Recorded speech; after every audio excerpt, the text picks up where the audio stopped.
लाखों लोग यीशु पर विश्वास करते हैं, लेकिन हर कोई एक जैसे यीशु पर विश्वास नहीं करता।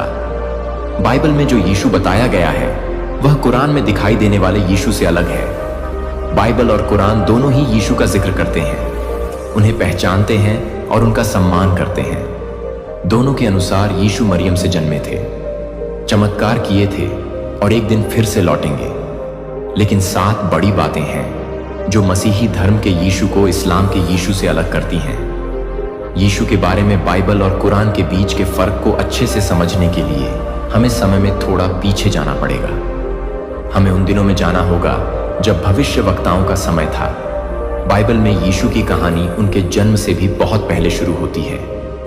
सच तो यह है कि उनके जन्म से करीब 800 साल पहले एक भविष्यवक्ता ने उनके आने की भविष्यवाणी की थी। भविष्यवक्ता यशायाह ने लिखा था, इसलिए खुद प्रभु तुम्हें एक संकेत देंगे। देखो, एक कुंवारी गर्भवती होगी और एक पुत्र को जन्म देगी और उसका नाम इमैनुअल रखा जाएगा। और यशायाह अकेले नहीं थे, भविष्यवक्ता मीका ने भी उनके जन्म स्थान के बारे में पहले ही बता दिया था। लेकिन हे बेतलेहम एफ्राथा, हालांकि तू यहूदा के परिवारों में छोटा है, तुझ में से वह निकलेगा जो इजराइल पर शासन करेगा। भविष्यवक्ताओं ने इसमें कोई शक नहीं छोड़ा था। उन्होंने पहले ही बता दिया था यीशु का वंश कौन होगा, उनकी माता कौन होंगी, वह कहां जन्म लेंगे और उनका उद्देश्य क्या होगा। यह बच्चा साधारण नहीं होगा, वह मसीहा होगा, परमेश्वर का पुत्र और एक सदियों पुराना वादा पूरा करने वाला। अब सवाल आता है, कुरान में क्या यीशु के जन्म की भविष्यवाणी की गई थी? तो इसका जवाब है हाँ, लेकिन एक बिल्कुल अलग तरीके से। इस्लाम में पुराने नियम की तरह कई भविष्यवक्ता नहीं थे जो यीशु के आने की घोषणा करते, बल्कि वहां एक सीधी स्वर्ग से आई सूचना दी गई। और सूरा 3 में लिखा है, जब फरिश्ते ने कहा, ए मरियम, अल्लाह तुम्हें अपने एक वचन की खुशखबरी देता है, उसका नाम मसीह यीशु मरियम का बेटा होगा। उसे इस दुनिया और आखिरी दुनिया में इज्जत दी जाएगी और वह अल्लाह के करीब लाए गए लोगों में से होगा। यहां यीशु को मसीह कहा गया है, लेकिन ईश्वर का अवतार नहीं। कुरान में मसीह का मतलब है अभिषिक्त या चुना हुआ, लेकिन जैसा कि मसीही धर्म में होता है वैसा दिव्य नहीं। इस्लाम में यीशु को पहले की भविष्यवाणियों की पूर्ति के रूप में नहीं देखा जाता, क्योंकि इस्लाम में अंतिम और सच्चे भविष्यवक्ता मोहम्मद को माना जाता है।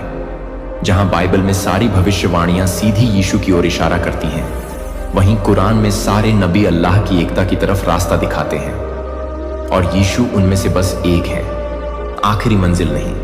लेकिन दोनों ग्रंथ एक बात पर एक साथ आते हैं। यीशु के जन्म की घोषणा लूका 1 में हम पढ़ते हैं कि एंजेल गैब्रियल नासरत में एक कुंवारी लड़की मरियम के पास आया। उसने कहा, तुम गर्भ धारण करोगी, एक बेटे को जन्म दोगी और उसका नाम यीशु रखना। वह महान होगा और परम प्रधान का पुत्र कहलाएगा। मसीही विश्वास में यह पल सिर्फ एक नए जीवन की घोषणा नहीं था, बल्कि एक अनंत योजना का खुलासा था कि खुद परमेश्वर इंसान बनेगा। यह बच्चा उद्धार करता होगा, परमेश्वर का पुत्र। कुरान के सूरह 19 में लिखा है, और किताब में मरियम का जिक्र करो, जब वह अपने परिवार से दूर पूर्व की तरफ चली गई थी, वह उनसे पर्दे के पीछे छुप गई थी। फिर हमने अपनी रूह को उसके पास भेजा, जो एक पूरी तरह से बना हुआ आदमी बनकर उसके सामने आया। मरियम डर गई और बोली, मैं तुमसे रहम करने वाले अल्लाह की पनाह मांगती हूं। अगर तुम अल्लाह से डरते हो, तब फरिश्ता उसे दिलासा देता है और कहता है, मैं बस तुम्हारे रब का एक दूत हूं, ताकि तुम्हें एक पाक और पवित्र पुत्र दिया जा सके। कुरान में स्वर्ग से आए संदेशवाहक का नाम जिब्रील है और महिला है मरियम, एक कुंवारी। लेकिन उनके मतलब में बड़ा फर्क है। बाइबल में यह बच्चा परम प्रधान का पुत्र होगा, जबकि कुरान में वह परमेश्वर का एक शुद्ध और आज्ञाकारी सेवक होगा, लेकिन ईश्वर नहीं। मुसलमानों के लिए यीशु, जिन्हें अरबी में ईसा कहा जाता है, एक अद्भुत जन्म थे, लेकिन वे परमेश्वर के पुत्र नहीं थे। वे एक नबी थे, एक चुने हुए इंसान। लेकिन मसीही विश्वास में इस घोषणा का मतलब सिर्फ एक जन्म नहीं था। यह उस पल को दिखाता है जब परमेश्वर खुद इंसान के रूप में आया। तो चलिए जानते हैं बाइबल और कुरान में यीशु के जन्म को कैसे बताया गया है। बाइबल में यीशु का जन्म एक अंधेरी रात को बेतलेहम में हुआ। मरियम, जो लंबी सफर से थकी हुई थी, बड़े ही साधारण और नम्र माहौल में बच्चे को जन्म देती हैं। यीशु एक अस्तबल में जन्मे जहां जानवरों के बीच मरियम और उनके मंगेतर यूसुफ मौजूद थे। लेकिन स्वर्ग शांत नहीं रहा। आकाश में फरिश्तों ने गीत गाए और चरवाहे पहले गवाह बने। उन्होंने सुना, आज दाऊद के नगर में तुम्हारे लिए एक उद्धारकर्ता जन्मा है, जो मसीह प्रभु है। मसीही विश्वास में यह जन्म कोई साधारण घटना नहीं थी। यह उस क्षण को दिखाता है जब परमेश्वर ने इंसानी रूप धारण किया, जब अनंतता ने मानव कमजोरी के बीच प्रवेश किया। अब चलिए कुरान की ओर चलते हैं, जहां यीशु का जन्म बिल्कुल अलग माहौल में होता है, जो बाइबल की कहानी से बहुत अलग है। यीशु बेतलहम में जन्म नहीं लेते, न किसी अस्तबल में, न जानवरों के बीच, बल्कि उनका जन्म एक खजूर के पेड़ के नीचे पूरी तरह अकेलेपन में होता है। मरियम अकेली थी, न उनके साथ यूसुफ थे, न कोई चरनी, न कोई चरवाहे। तो मरियम ने उसे गर्भ में लिया और एक दूर के स्थान पर चली गई। जब प्रसव पीड़ा ने उन्हें घेरा तो वह एक खजूर के पेड़ के तने के पास आ गई और उन्होंने कहा, काश मैं इससे पहले ही मर गई होती और लोगों की नजरों से बिल्कुल भुला दी गई होती। कुरान में मरियम बिल्कुल अकेली दिखाई देती है। अपने दर्द में वह निराशा में पुकार उठती है, लेकिन फिर खुदा हस्तक्षेप करता है। फिर एक आवाज उनके नीचे से आई, घबराओ नहीं, तुम्हारे रब ने तुम्हारे पैरों के नीचे एक नहर बहा दी है। अब खजूर के पेड़ के तने को अपनी तरफ हिलाओ तो तुम्हारे ऊपर ताजे पके खजूर गिरेंगे। इन्हें खाओ, पानी पियो और खुश रहो। यहां कोई गवाह नहीं थे, ना आकाश में कोई रोशनी चमक रही थी, ना फरिश्तों का कोई गाना सुनाई दे रहा था। यह दृश्य ना तो सार्वजनिक था और ना ही भव्य। यहां कोई भीड़ इकट्ठा होकर खुशी नहीं मना रही थी। यह एक बहुत ही निजी और प्यारा चमत्कार था, जहां खुदा ने अपनी दासी को सीधे ढाढ़स बंधाया और उसे ताजे पानी और खजूरों से ताकत दी, जो खजूर के पेड़ से गिरे थे। कुरान में यीशु के जन्म का सटीक पल नहीं बताया गया है। ना तो जन्म की प्रक्रिया का जिक्र है, न बच्चे के दिखने का, और ना ही इस बात का कि उसका स्वागत कैसे हुआ। अगली बात जो हम पढ़ते हैं वह यह है, मरियम अपने लोगों के पास लौटती हैं, अपने नवजात बच्चे को बाहों में लिए हुए, और फिर कुछ अद्भुत होता है। एक ऐसी बात जो बाइबल में कहीं नहीं बताई गई है। जब लोग मरियम को बच्चे के साथ देखते हैं तो वे सवाल उठाते हैं, शक करते हैं और उन पर आरोप लगाते हैं। मरियम चुप रहती है, लेकिन वह अकेली नहीं थी। खुद यीशु, जो उस समय सिर्फ एक नन्हा बच्चा था, झूले से बोल पड़ता है, सचमुच मैं अल्लाह का सेवक हूं। उसने मुझे किताब दी है और मुझे नबी बनाया है। एक नवजात बच्चा पूरी गंभीरता के साथ बोलता है, अपनी मां का बचाव करता है और अपने मिशन की घोषणा करता है। और यह हमें भी दिख रहा है कि वह इंसान बहुत ज्यादा लोगों की मदद करता है, लोगों के बीच में खुशियां बांटने वाला इंसान है। और आप ऐसा कैसे कह सकते हैं? आपको यहां पर ना बहुत ज्यादा गुस्से की एनर्जी भी, यहां पर मुझे शो हो रहे हैं कि आप बहुत ज्यादा गुस्से वाले हैं। बहुत ज्यादा आप गुस्से में आके जलने वाले में से, बहुत ज्यादा किसी के ऊपर ब्लैक मैजिक करते हैं, भूत प्रेत छोड़ते हैं, इस तरह की बातें। ना आपके बारे में बहुत ज्यादा अफवाह भी उड़ाई जा रहे हैं कि आप लोगों के सामने बहुत ज्यादा गुस्सा करते हैं, आप लोगों से जलन रखते हैं, लोगों से गुस्सा करते हैं। आपके ऊपर ना बहुत तरीके की लांछन लगाए जा रहे हैं, और यह भी कहा जा रहा है कि आपके ऊपर ना किसी नेगेटिव एनर्जी का ना साया भी है। ये चीजें भी ना फैलाई जा रही हैं। ये जो इंसान है ना, बिल्कुल ही आपके पूरी तरीके से आपके कैरेक्टर को भी खराब करने की कोशिश कर रहा है। लेकिन अब इनके जीवन में बिल्कुल ही आपको जस्टिस मिल रहा है। इन्होंने जो कुछ भी आपके साथ किया है उसका जस्टिस अब आपको मिलने वाला है पूरी तरीके से। अब आपके साथ न्याय होगा। इनके जीवन में पूरी तरीके से तबाही मची हुई है। बहुत लोगों ने इनके साथ झगड़े भी किए हैं, बहुत लोगों से इनकी नाराजगी चल रही है। ये जो लोग हैं ना, इनसे लोग सीधी मुंह बातें भी नहीं करते हैं। सीधी बात अगर कभी कर भी लिया ना, तो हमेशा ये मतलब उनके साथ भी उल्टी बातें करते हैं, तो वह लोग भी ना इनसे दूर हो जाते हैं। इस तरह की चीजें मुझे यहां पर दिख रही हैं।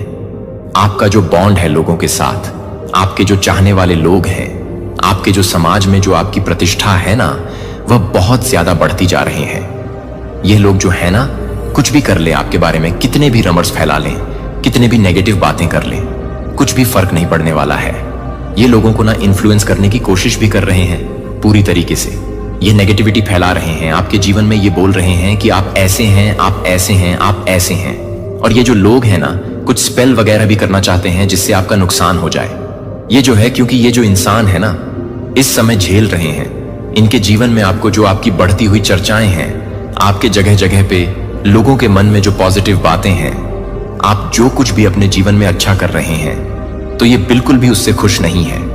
और ये जो चीजें हैं ना, ये बर्दाश्त बिल्कुल भी नहीं कर पा रहे हैं। ये जो सामने से ना आपसे लड़ भी नहीं सकते, आपके पीठ पीछे ही आपकी गंदी बातें कर सकते हैं। ये आपको सामने से लड़ तो सकते नहीं हैं, तो ये पीठ पीछे ही आपके ऊपर बार बार वार करने की कोशिश कर रहे हैं। और ये लोग चाहते हैं कि जो भी आपके साथ, जिसका भी रिश्ता है, जो भी आपके बॉन्ड्स है ना, वह लोगों के साथ खराब हो जाए।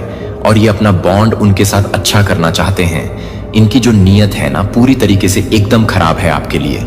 लेकिन अब आपके जीवन में ना आपको जस्टिस मिलने वाला है। इन्होंने जो आपके साथ किया है, वह अब आपको देखने को मिलेगा कि इनके साथ क्या क्या चीजें हो रही हैं। एक चीज मैं यहाँ पर और आपसे कहूंगी कि ये जो है, इनकी जो आवाज है ना, बहुत ज्यादा कड़क है। और इनके जीवन में बहुत ज्यादा लड़ाई झगड़े भी चल रहे हैं। इनके आपस के दोस्तों में भी बहुत ज्यादा लड़ाई झगड़े चल रहे हैं।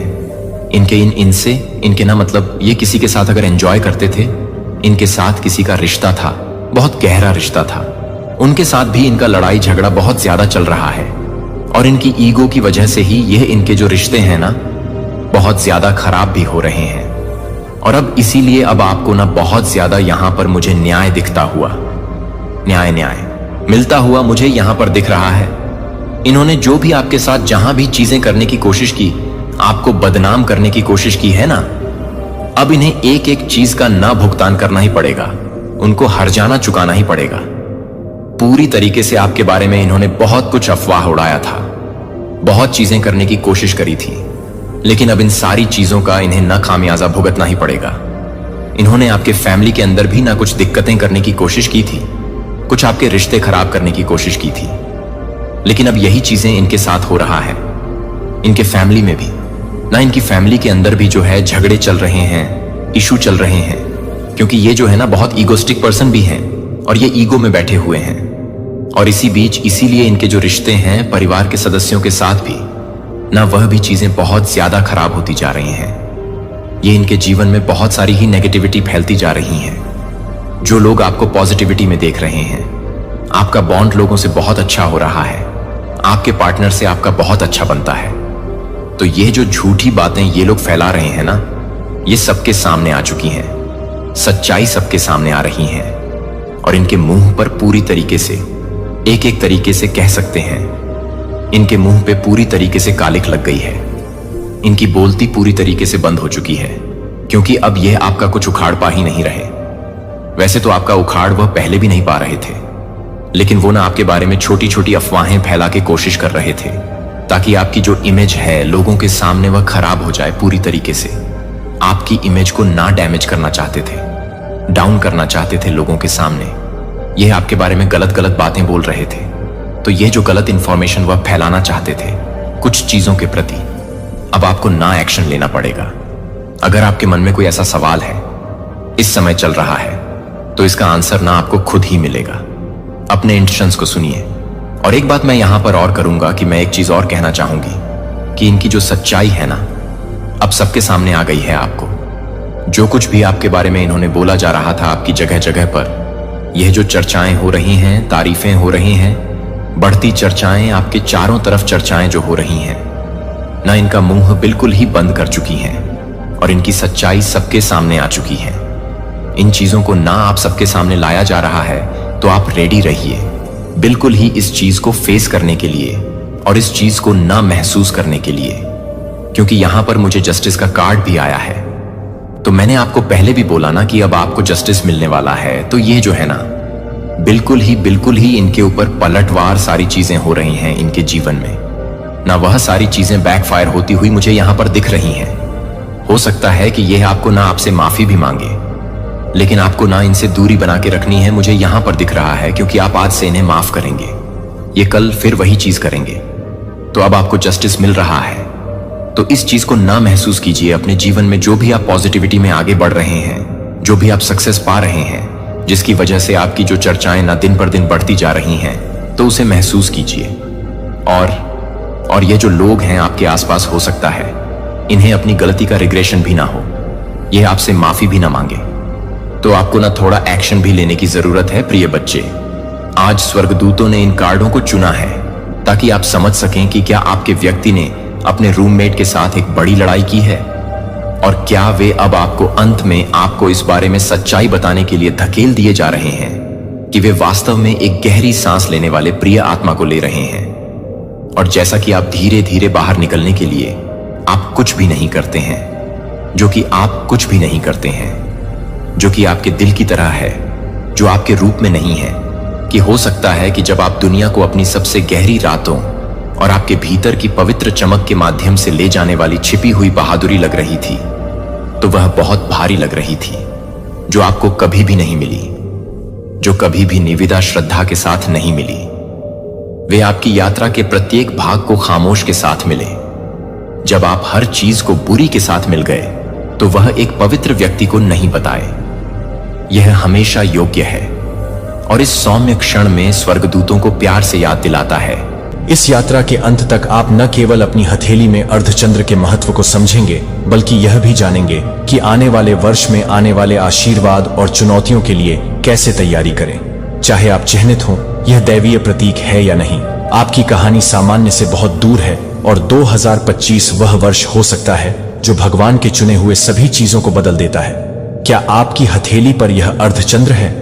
2025 में 7 अविश्वसनीय चीजें आपका इंतजार कर रही हैं। संगीत खंड 1 क्रिसेंट मून मार्क ने बताया कि क्या आपने कभी अपनी हथेली को देखा है और एक शांत आश्चर्य का भाव महसूस किया है, जैसे कि आपके हाथ पर उकेरी गई रेखाएं एक गहरा अर्थ रखती हैं।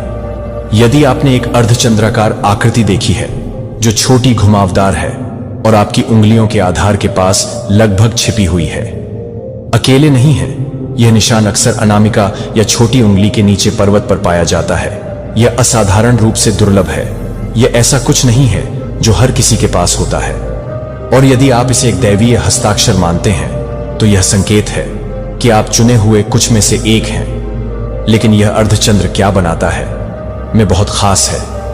हस्तरेखा विज्ञान की प्राचीन पद्धति में इस निशान को आंतरिक आध्यात्मिक संबंध और दैवीय सुरक्षा के प्रतीक के रूप में देखा जाता है।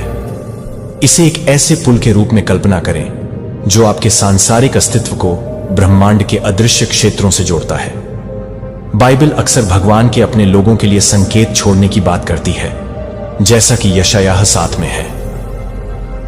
14 जहां भगवान अपनी उपस्थिति का एक चमत्कारी संकेत देते हैं। क्या यह अर्धचंद्र आपका व्यक्तिगत चिन्ह हो सकता है, जो निर्माता द्वारा आपके दिव्य उद्देश्य की याद दिलाने के लिए आपके हाथ पर धारित किया गया है? अर्धचंद्राकार चिन्ह आपकी आध्यात्मिक संवेदनशीलता को बढ़ाता है जो इसे धारण करते हैं। प्रतीक अक्सर स्वयं को अपने आसपास की सूक्ष्म ऊर्जाओं के प्रति अधिक अभ्यस्त पाते हैं। आप देख सकते हैं कि आप दूसरों की भावनाओं को पकड़ लेते हैं, ज्वलंत सपनों के माध्यम से भविष्य की घटनाओं को समझने से चूक जाते हैं, या सार्थक संबंधों की ओर एक निर्विवाद खिंचाव महसूस करते हैं। यह ऐसा है जैसे कि आप एक आध्यात्मिक एंटीना ले जाते हैं जो उन आवृत्तियों से जुड़ा होता है जो सबसे अधिक हैं। लोग इस बढ़ी हुई जागरूकता को समझ नहीं पाते हैं। यह यादृच्छिक नहीं है, यह एक उपहार है, एक उपकरण जो आपको आपकी अनूठी यात्रा पर मार्गदर्शन करने के लिए डिजाइन किया गया है। इसके अलावा क्रिसेंट चंद्रमा विभिन्न संस्कृतियों और आध्यात्मिकता में सुरक्षा का एक शक्तिशाली प्रतीक है। अर्धचंद्र जिन परंपराओं से जुड़ा रहा है, स्तोत्र में दैवीय सुरक्षा। राजा डेविड ने घोषणा की है कि प्रभु मेरा चरवाहा है, मैं नहीं चाहूंगा कि वह मुझे हरे चरागाहों में लिटाए। भजन 23:1 से 2 तक। उसी तरह से आपकी हथेली पर वर्धमान चंद्रमा बताता है कि उच्च शक्तियां आपकी रक्षा करते हुए देख रही हैं, आपको नुकसान से बचाना और इस दुर्लभ मार्ग वाले लोगों के लिए आपकी सच्ची बुलाहट की ओर प्रेरित करना। जीवन अक्सर असाधारण तरीकों से सामने आता है। क्या आपने कभी अनुभव किया है कि कुछ लोग इसे संयोग कह सकते हैं? सही समय पर सही जगह पर होना, या किसी ऐसे व्यक्ति से मिलना जो गहराई से बदल जाता है। आपके पथ पर ये क्षण दुर्घटनाएं नहीं हैं, वे अर्धचंद्र की ऊर्जा हैं जो आपके जीवन को आपके भाग्य के साथ संरेखित कर रही है। आप केवल जीवन में बह नहीं रहे हैं, आप एक ऐसी शक्ति द्वारा निर्देशित हैं जो आपके उद्देश्य को पूरा करना चाहती है। यह मार्ग एक लौकिक अनुस्मारक है कि जब आप खोए हुए या अनिश्चित महसूस करते हैं तो वास्तव में कभी अकेले न हो। याद रखें कि वर्धमान चंद्रमा आपका मूक साथी है, जो आपसे कहीं अधिक महान किसी चीज से आपके संबंध का प्रतीक है। अपनी पूरी क्षमता को अनलॉक करने में पहला कदम इसके महत्व को पहचानना है। यह आपकी शक्ति को गले लगाने का क्षण है। यह चिह्नित करें और अविश्वसनीय यात्रा के लिए तैयार हो जाएं। संगीत आगे खंड 2025 और परिवर्तन के बीच संबंध। क्या आपने कभी महसूस किया है जैसे कि ब्रह्मांड आपके लिए एक वर्ष प्रति क्षण एक सीजन में कुछ बड़ा करने की योजना बना रहा है, जो गहन परिवर्तन का वादा करता है?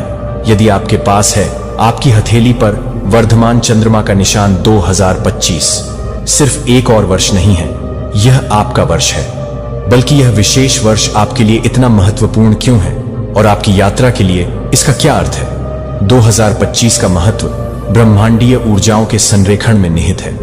यह अभिसरण इतना शक्तिशाली है कि दुनिया भर के आध्यात्मिक नेताओं, ज्योतिषियों और रहस्यवादियों ने इसकी क्षमता को स्वीकार कर लिया है। यह ऐसा है जैसे कि ब्रह्मांड एक दिव्य लय में प्रवेश कर रहा है, जो उन लोगों के लिए परिवर्तन की लहरें भेज रहा है जो उन्हें प्राप्त करने के लिए तैयार है, जिनके लिए क्रिसेंट चंद्रमा चिह्नित है। ये तरंगें यादृच्छिक नहीं हैं, वे आपके लिए तैयार किए गए हैं, जो आपको जीवन के एक नए आयाम में कदम रखने के लिए बुला रहे हैं। क्रिसेंट मून मार्क 2025 के साथ इतनी अच्छी तरह से क्यों संरेखित होता है? इसे इस तरह से सोचें कि क्रिसेंट मून अंतर्ज्ञान, भावना, आध्यात्मिक का प्रतीक है, जागृति और परिवर्तन। ये केवल अमूर्त लक्षण नहीं है, ये 2125 की ऊर्जा को अनलॉक करने की कुंजी है। यह वर्ष एक गहन मोड़ का प्रतिनिधित्व करता है, एक दिव्य पोर्टल जो आपको नए अवसर और रहस्योद्घाटन प्रदान करता है। यह एक आध्यात्मिक चौराहा है जहां आपके अद्वितीय उपहार आपके लिए ब्रह्मांड की योजना को पूरा करते हैं। बाइबल अक्सर ईश्वरीय समय और परिवर्तन के मौसम की बात करती है। सभोपदेशक 3:1 हमें याद दिलाता है कि स्वर्ग के नीचे हर उद्देश्य के लिए एक मौसम और एक समय होता है। क्या यह उन लोगों के लिए आपका नियत समय हो सकता है जिनके पास क्रिसेंट मून 2025 सिर्फ कोई मौसम नहीं है, यह जागृत होने और सशक्त होने का समय है। और इस वर्ष की तस्वीर को एक पोर्टल के रूप में नई शुरुआत और उच्च समझ के प्रवेश द्वार के रूप में बदल दिया गया है। यह केवल प्रतीकात्मक नहीं है, यह एक वास्तविक आध्यात्मिक घटना है, बल्कि इस गेटवे का असाधारण हिस्सा है। यह किसी के लिए भी नहीं खुलेगा। यह विशेष रूप से आपके जीवन, आपकी यात्रा और आपके भाग्य के साथ संरेखित होगा। यदि आप इसे पहचानने के लिए तैयार हैं, तो आपकी हथेली पर वर्धमान चंद्रमा एक पवित्र कुंजी के रूप में कार्य करता है, जो उन दरवाजों को खोलता है जो एक बार बंद थे और रोशन कर रहे थे। परमपिता परमेश्वर को थैंक यू बोले और कमेंट में, क्योंकि यह चमत्कार ऐसे ही नहीं हुआ है, उनकी कृपा से हुआ है। गॉड ने जिम्मा उठा रखा है आपकी खुशियों का। आपके जीवन में किसी भी तरह की कोई भी ऑब्स्टिकल, कोई भी अड़चने, कोई भी तनाव, कोई भी ऐसी काली क्रिया भेजने की कोशिश करेगा, उसे तुरंत उसी समय भस्म करके जला दिया जाएगा। हो सकता है रिसेंटली आपके बहुत ज्यादा मूड स्विंग हुए हैं, तो प्लीज मुझे कमेंट करके बताइए। आप बहुत ज्यादा मूडी, मतलब बहुत ज्यादा मूड स्विंग, आपको अचानक से रोने का मन किया था, आप बहुत ज्यादा इमोशनल हो रहे थे, आपका कहीं पर भी मन नहीं लग रहा था, आप बहुत ज्यादा बेचैन हो रहे थे क्योंकि वहां पर लड़ाई हो रहा था, क्योंकि आपकी ऊर्जा को और ज्यादा बढ़ा दिया गया। आपकी ऊर्जा को, आपके प्रोटेक्शन शील्ड को और ज्यादा पावर दी गई थी, जिसके वजह से आपको कुछ मूड स्विंग होने लगे। और इन चीजों का आपने फेस किया क्योंकि आपके प्रोटेक्शन शील्ड को आपकी वजह से आपके फैमिली और आपके पार्टनर के ऊपर भी कुछ इवल स्पेल किए गए थे। आप दोनों के बीच में कुछ मिसअंडरस्टैंडिंग क्रिएट करने की कोशिश करी गई, तो उनके प्रोटेक्शन शील्ड को भी बहुत ज्यादा बढ़ा दिया गया, उनके प्रोटेक्शन शील्ड को भी बहुत ज्यादा तेजी से स्ट्राइक किया गया है। या हो सकता है मॉर्निंग में कुछ ऐसा हुआ, अचानक से मुझे यहां पर ऐसा भी लग रहा है, अचानक से आपके घर में कोई कांच टूटा है, कोई कप, कोई ग्लास, कोई मिरर आपके घर में अचानक से टूटा है। ये इंडिकेशन है कि उन चीजों का सर्वनाश कर दिया गया जो आपकी तरह पहुंचने की कोशिश कर रहा था, जो आपको हार्म पहुंचाने की कोशिश कर रहा था, जो आपको तंग करने की कोशिश कर रहा था। अचानक से ऐसा हुआ होगा, या आपकी फैमिली से ऐसा हुआ, घर में किसी तरह का कोई कांच टूटा है, बहुत स्ट्रांग इंडिकेशन है आपके जीवन में किसी भी काली चीजों का कोई भी असर नहीं हो सकता। परमेश्वर ने यहां पर मुझे हनुमान प्रोटेक्शन भी दिख रहा है, तो हनुमान बाबा प्रोटेक्शन आपके साथ है, तो गॉड आपके साथ है, तो किसी भी तरह का कोई भी काली चीजें आप पर, आपके परिवार पर असर नहीं कर सकता। चाहे ये लोग एरी चोटी का जोर क्यों ना लगा ले, ये लोग अपने कितने भी हाथ पैर क्यों ना फेंक ले, बट आपकी प्रोटेक्शन शील्ड को भेद पाना, ब्रह्मांड शक्ति से भिड़ पाना एक बराबर हो पाएगा। मैं यहां पर क्लियर मैसेज बता रहा हूं, गॉड ने आपको बहुत ज्यादा, यूनिवर्स ने आपको बहुत ज्यादा प्रोटेक्ट करके रखा है। ब्रह्मा विष्णु महेश जिनके आगे शीश झुकाते हैं, उनकी प्रोटेक्शन आपके साथ है। आप लोग जिस भी धर्म से आते हैं, आपको अपने ईश्वर पर बहुत ज्यादा विश्वास है। मैं यहां पर कहना चाहता हूं, आपके विश्वास की ही जीत होता है। ऐसा नहीं है कि आज पहली बार आपके विश्वास की जीत हुई है, आपके विश्वास की जीत हमेशा होता है। इतनी ज्यादा कोशिश करने के बावजूद आपके तेज को कोई भी कम नहीं कर पाता। आपके ताप को झेल पाना किसी की भी औकात नहीं है। उस औकात में आने के लिए इनको बहुत सारे जन्म लेने होंगे, तभी यह आपके औकात तक आ पाएंगे। और कुछ कोशिश करेंगे तो शायद एक आधे काम करें, लेकिन नहीं कर सकती। यहां पर क्रॉस का निशान बहुत ज्यादा दिख रहा होगा। ये कोई एक्स क्रॉस या इंडिकेशन है कि इन सारी चीजों का खात्मा किया गया है। ये जो हिडन एनिमी है, ये कहीं पर गए थे मेन चीज। इन्होंने किसी तांत्रिक, किसी मौलवी, किसी के पास गए थे, जहां पर इन्होंने पूछ करी है बहुत ज्यादा। आपके ऊपर कुछ ब्लैक मैजिक करवाने की बहुत ज्यादा कोशिश करी है, आपके ऊपर कुछ रिचुअल करवाने की इन्होंने कोशिश करी। बेसिकली यहां पर मुझे लग रहा है आपकी लव लाइफ को खत्म करने की बहुत ज्यादा कोशिश करी गई है। आपके पार्टनर से आपको दूर करने की कोशिश करी गई। आपके पार्टनर आपसे बिल्कुल कट ऑफ हो जाए, वो आपको देखे भी नहीं, आपकी तरफ इनका कोई भी अटेंशन ना रहे, आप लोग रातों को सो ना पाए। आप ईश्वर को, मैंने जैसा कि कहा, प्यारे भी हो जा तो भी इनको कोई फर्क नहीं पड़ता। इसकी इस तरह की कुछ ऐसी चीजें करने की कोशिश करी, इतने ज्यादा काला तंत्र क्रिया सहारा लेने की कोशिश करी गई, ऐसी चीजें करने की कोशिश करी गई। पास्ट में हो सकता है ऐसी चीजें करने की कोशिश करी गई, बट मैं पास्ट की एनर्जी यहां पर देख ही नहीं पाई। ये रिसेंट पास्ट में ऐसे करने की कोशिश करी गई, लेकिन ये सब कुछ पलटवार कर गया। ऐसे को तैसा तभी मिलेगा जब भी ये लोग सुधर पाएंगे। तो ये सारी चीजें पलटवार करी गई हैं, रिसेंट पास्ट में करने की कोशिश करी है। ये करने की कोशिश नहीं इन्होंने किया है, बट सब कुछ पलटवार कर गया। उसी समय अभी इसी वक्त करंट में ये सारी चीजें बैकफायर हो चुकी हैं, और जो भी इन्होंने बुरा चाहा, आपके लिए गंदी चीजें, आपके ऊपर जितनी भी करना चाहिए, जितनी भी नकारात्मक काली क्रिया इन्होंने आपके ऊपर करना चाहिए, सब कुछ अभी पलटवार करी गई है, गई रिसेंट। अभी इसी वक्त तभी आप इस दिव्य संदेश तक पहुंचे हैं। यहां पर बहुत सारे ऐसे लोग होंगे जो 1 महीना बाद भी इस संदेश को सुन सकते हैं, 2 महीने बाद, 10 दिन के बाद, 5 दिन के बाद, हफ्ते, 1 साल के बाद ही रख लो। चाहे आप 10 साल के बाद भी इस संदेश को सुन रहे हैं, बट ये टाइम उसी टाइम का होगा, ये मैसेज आपका उसी दिन का होगा। तो ये सब कुछ उल्टी ही चली गई है, और ये सब कुछ उन्हीं के ऊपर पलटवार कर गई है। ये सब कुछ सारी की सारी एनर्जी फेस कर रहे हैं। अभी इसी वक्त करंट में ये सारी एनर्जी वो लोग फेस कर रहे हैं। उनको रातों को नींद नहीं आ रहा, इनकी लव लाइफ बहुत ज्यादा खराब हो रही है, मिसअंडरस्टैंडिंग बहुत ज्यादा क्रिएट करी गई है आपके दोनों के बीच में। तभी यहां पर मुझे कपल्स वाला वाइफ आई थी। ये आपके इन लो भी हो सकते हैं। अगर आप लोग अनमैरिड है तो ऐसा हो सकता है कि ये आपके चाची, मामी, दादी या पड़ोस में ऐसा कोई है। तो ये सारी की सारी चीजें ये लोग फेस कर रहे हैं। ये लोग रातों को सो नहीं पा रहे हैं, बहुत ज्यादा हो रहा है, तनाव में है, बहुत ज्यादा स्ट्रेस है। ऐसा कर्म करते ही क्यों हो, ऐसा करते ही क्यों हो।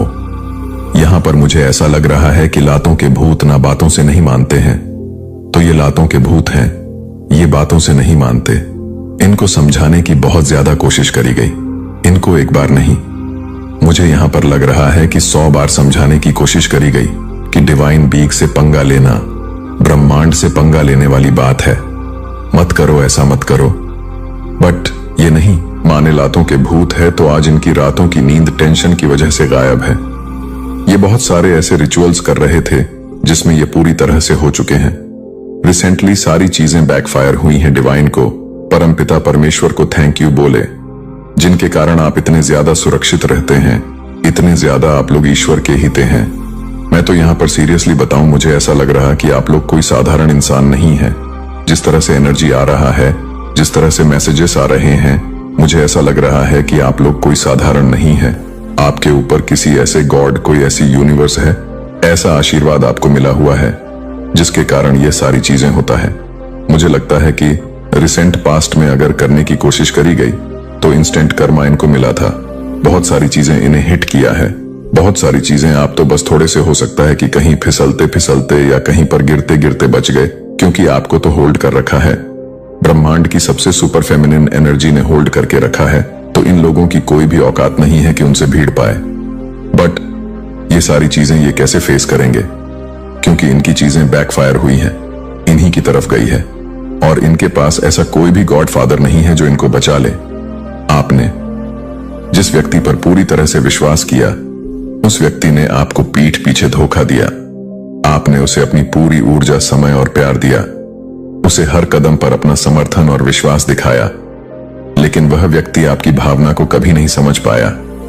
उसकी नजरें सिर्फ अपने फायदे पर था। उसने कभी आपकी तकलीफ, आपके संघर्ष और आपकी जरूरतों को महसूस नहीं किया। अब जब आप अपनी राह पर आगे बढ़ते जा रहे हैं और सफलता की ओर कदम बढ़ा रहे हैं, वह व्यक्ति आपकी उपलब्धियों और बढ़ोतरी को देखकर पछता रहा है। लेकिन अब यह पछता किसी काम का नहीं है, क्योंकि अब तक बहुत देर हो चुकी